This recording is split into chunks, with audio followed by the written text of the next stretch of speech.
Hey everybody, this is Tony. And this is Paul. We're coming at you from the Friends for Life podcast, where we discuss the ongoing lives and issues of people with developmental disabilities to spark positive change in the field. And we have a lot of fun doing it. Making sure that individuals are reaching the goals they have set for themselves. That's one of the many goals of Assured Health Services. If you're looking for a residential care provider or searching for ADS services, Assured Health is your go-to place. Assured Health, helping others succeed. Learn more at assuredhealthohio.com or call 419-442-8066. Mark, welcome to the Friends for Life podcast. We're here at Synergy, and you're with Safe in Home. We've talked a lot about remote supports on this podcast, trying to raise awareness because I think we're kind of past that tipping point where people have gotten a little bit more used to it. But for a while there, especially like pre-pandemic, people were a little antsy about having this technology in their homes. So I want people. I want people. That was always the thought. What are the benefits of this? Because I mean, everybody has their different perspective on it. What is the benefits of having this technology in your house? No, great question. I think there's a lot of benefits, obviously, as you guys probably have talked about in the past, but I think one of the big ones is individuals having more control over their supports, and remote supports and assistive technology really deliver that instead of, again, as a company, we're all about individuals have staff in their homes at different times of the day, but then there are periods of times for some where they're not really needing somebody there. So to have that control, to call somebody when they want it, to have that support is huge. So having that control over it is big. Obviously, the independence standpoint of that is having less people in your homes at different times of the day is a great benefit. And again, just the flexibility of these type of supports. So, as somebody grows in their independence or needs less of something or more of something, it's very easy with remote supports to be able to tweak and change as the individual evolves, which is really a nice thing for everybody. Absolutely. One of the things that always has plagued me in the world of remote supports are the pushback. The pushback from maybe family and loved ones. How do you handle those kind of scenarios? Yeah, great question. And I think you were saying earlier that we're beyond a certain stage of the game where people are not as apprehensive, but I think we found it's still there. I mean, remote supports, assistive tech is really only starting to touch the surface of building relationships with families and individuals, even people around the state in a variety of capacities, providers. We've met a few people today that have no idea what it is we do already. And it's 9:30 in the morning. So there is so much more when it comes to education is huge. I know our company, I know other companies are out there speaking at a variety of conferences, meeting with individuals, families individually. This conference is perfect. You have a lot of advocates here that are advocating for themselves, for others. And we just want to have those conversations. And then we want to take those conversations from here into the individual's home or back in the community, wherever that may be, where we can help families and loved ones better understand just how uninvasive a lot of what we do is. Right. It's actually the opposite of what many people think. So a lot of that educational. What do you think is some of the best technology out here? I know I'm sure you work with plenty different vendors, but what's the coolest tech that you've seen recently? Coolest technology. And so at Safe at Home, just to kind of put it in perspective, we know there's thousands of different pieces of technology. We're using some here for this podcast. We incorporated roughly 80 pieces of technology. Okay. Now, again, for some individuals, that may be one piece. For some, it may be 5. For some, it may be 12. But we're by any means, we're not really using that wide breadth very often. Right. But I'd say in terms of, from a cool standpoint, I look at cool as when we're meeting with a family, an individual, and they find that one piece that really is going to work for them. At Safe and Home, we have a mobile technology communication device called a GeoComm. Okay. That's probably one of our most widely used piece of technologies because, again, it allows for individuals to stay connected with their loved ones with remote supports, whether they're in their home or out in the community, at work, at their day program, whatever it might be. It provides another avenue for them to stay connected. And so I'd say those mobile type of communication technology is probably one of the coolest things because a lot of people can benefit. Definitely. Yeah, so when you talk to people about this and they get a little apprehensive or whatever, what's some of the stuff that you kind of use to make sure that they're not so scared of it? Because from my understanding, there's very rarely cameras involved and stuff. It's not like the FBI is spying on you, you know? So exactly. what is some of the stuff you tell people? So we can actually share with them real world examples. And so we have success stories already that we've collected. I mean, we've been doing this now for quite a few years here in the state of Ohio, as well as other states. So we do have success stories that are short video clips. And so when we get to know somebody, get to know a little bit about what they're maybe interested in, but still have those fears, that apprehensiveness, we can show some of those. And then after that, we can explain exactly, if we were to incorporate a camera, how is that being used? Why is it being used? And under what situations? And like you said, cameras are probably only used, I couldn't even give it a percentage of time, but if they are utilized, it's because the individual wants it specifically for a reason. But typically we'll show some short clips again of people that are using different technology so they can see and learn. And of course we can talk to them about the security features that are built in to help individuals feel more comfortable about their privacy. Yeah. And we've noticed that a lot of people seem to enjoy using it, and there's a lot of freedom that comes along with it, because you don't have to have that person in your home. Like, I don't want people in my house all the time.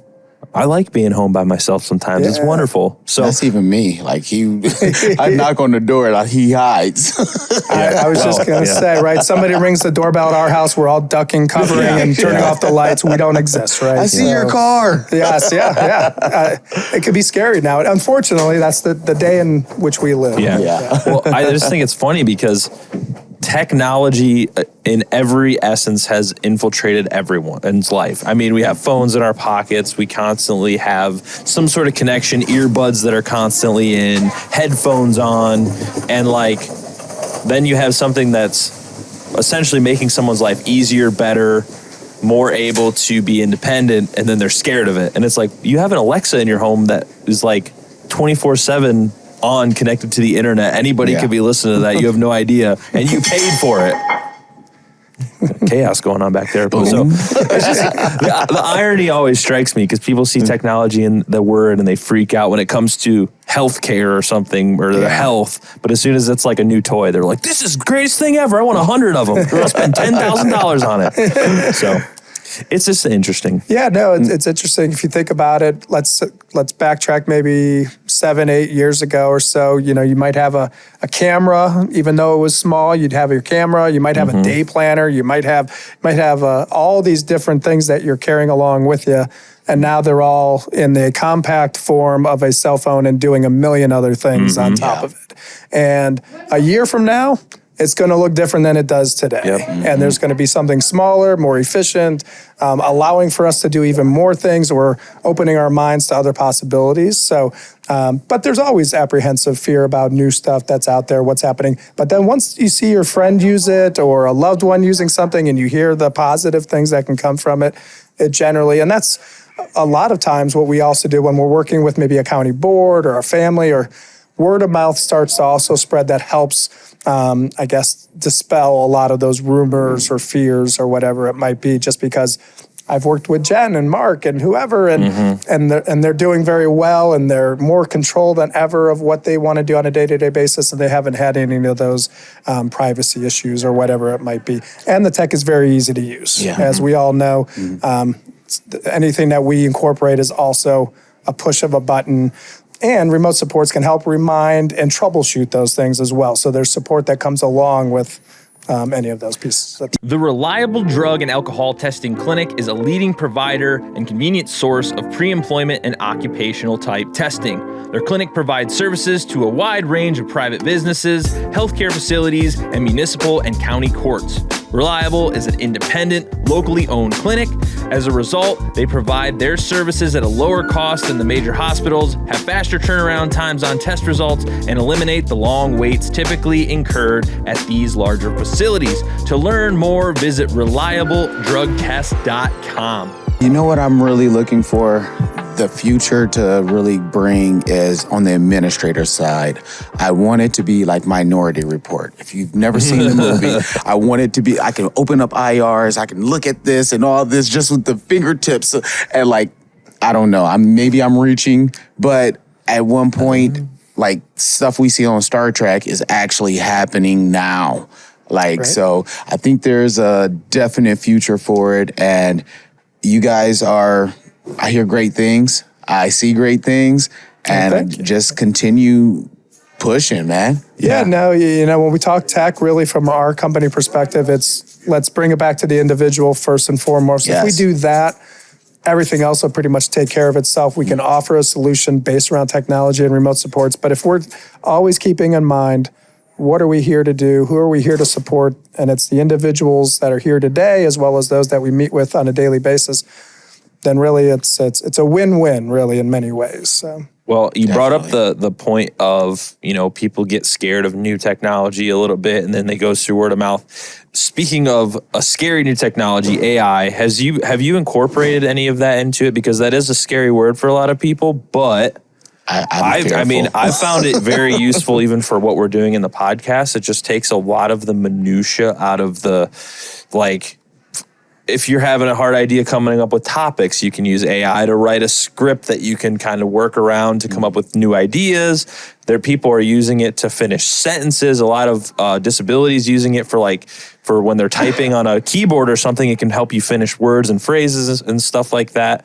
It's not always AI isn't, something computers aren't going to take over and eat us, someday, but maybe they will. But have you used that in anything? Because it is a very, very much a technology that's geared towards efficiency and kind of creating some of that, taking some of that minutia out of the day-to-day work for people working.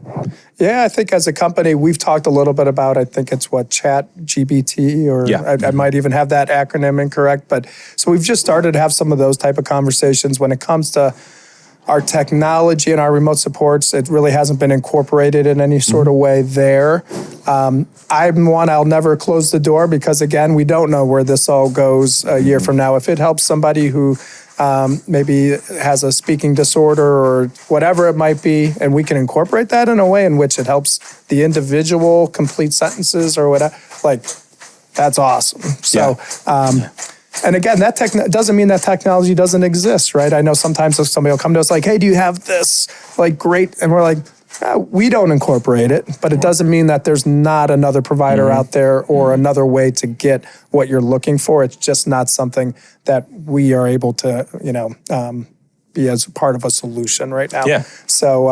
So yeah, in the future, there'll probably be something, I'm sure, as these things continue to evolve. And I let the smarter people handle that. And then once they figure it out, then they can teach me and we can teach others. So, there you go. It's very interesting technology, I'll tell you what. Dude, hold on, man. I am so on the fence with this. Like, at one point, I'm like, yeah, let's go for it. And then I do more research and then I listen to smarter people. And it's like, hey, we need to slow it down. AI is something that we need to control.